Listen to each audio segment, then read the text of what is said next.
আমি এই প্রশ্নের উত্তরে যেটা আপনাকে বলবো যে আপনি প্রথম যখন আমাকে প্রশ্ন করলেন আমি বলেছিলাম যে সদিচ্ছার অভাব, কিন্তু এই যে কথাটা এখানে কিন্তু সদিচ্ছার অভাবটা কাজ করে। শুরুতেই বলেছি আমি ক্লেমটা দিতে চাই না বা দিতে আমি গড়িমসি করব, দেরি করব, তখন আমি অনেক এই যে সলছুতা এটা দেন ইত্যাদি ইত্যাদি করবো আর কি। তো এইটা লাইফের ক্ষেত্রে সাধারণ বীমা খুব বেশি হয়, মানে সাধারণ বীমার ক্ষেত্রে, এবং আমাদের ক্ষেত্রে যেহেতু রিইন্স্যুরার সাধারণ বীমা কর্পোরেশন, তাদের ক্ষেত্রে আমরা শুনি যে অনেক ক্লেম সেটেলমেন্ট করতে নাকি তারা সেই কোম্পানি অ্যানুয়াল রিপোর্ট চায়, যেটার সাথে কোনো সম্পর্কই নেই।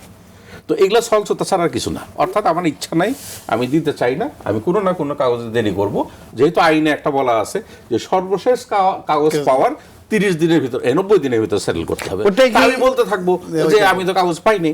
তো এই জন্য ওই কারণটা বলেছিলাম সদিচ্ছার অভাব। এখন এইটা দূর করতে হবে। এটা দূর করতে গেলে কোম্পানি পরিচালনা পর্ষদ যেরকম আছে, ম্যানেজমেন্ট যেরকম আছে, পাশাপাশি আমাদের যারা নিয়ন্ত্রণ করেন, যারা এই গ্রাহকদের স্বার্থ রক্ষার্থে সরকার যাদেরকে নিয়োজিত করেছে, তাদেরকে এখানে একটা ভালো ভূমিকা রাখতে হবে।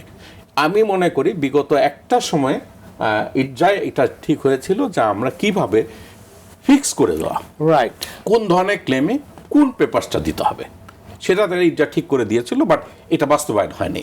আপনি আইনের কথা বললেন, আইন কিন্তু এখনও অনেক আছে, কিন্তু সমস্যাটা হচ্ছে সেই আইনের প্রয়োগ এবং বাস্তবায়ন, এই জায়গায় আমরা পিছিয়ে যাচ্ছি।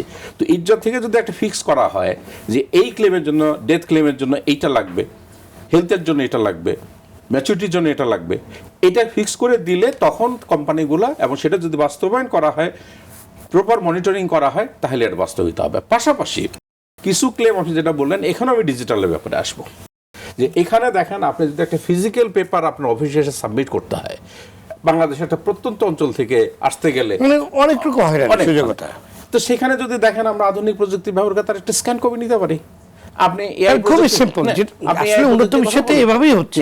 এআই প্রযুক্তির কথা বললেন, এই ফ্রড ডিটেকশন করা যায় এটা দিয়ে, যে কাগজ ঠিক আছে কিনা। আমার কোম্পানি দেখেন, আমি বলবো, গর্ব করেই বলতে চাই আর কি, যে আমরা 24 আওয়ার্সেও ক্লেম সেটেলমেন্টের রেকর্ড কিন্তু আমাদের আছে। ওয়ান্ডারফুল। আমরা কিভাবে করেছি দেখেন, এটা আমি বলবো যে গ্রামীণ ফোনের একটা ওদের কাস্টমার লয়ালিটি প্রোগ্রাম ছিল, নির্ভয় লাইফ নামে, বেশ কয়েক বছর আগে আপনারা শুনেছেন।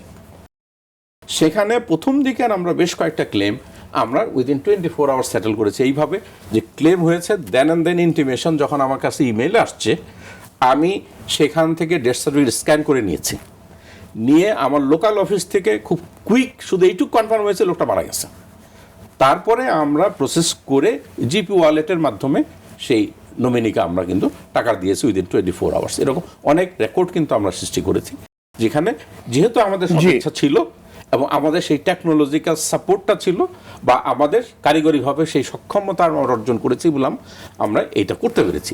তো এইটা যদি প্রত্যেকটা কোম্পানিকে করতে বাধ্য করা হয়, তাহলে এটা সম্ভব। আর যিনি করতে পারবেন না, আমার মনে হয় সেই কোম্পানিকে ব্যবসা করতে দেওয়া উচিত না।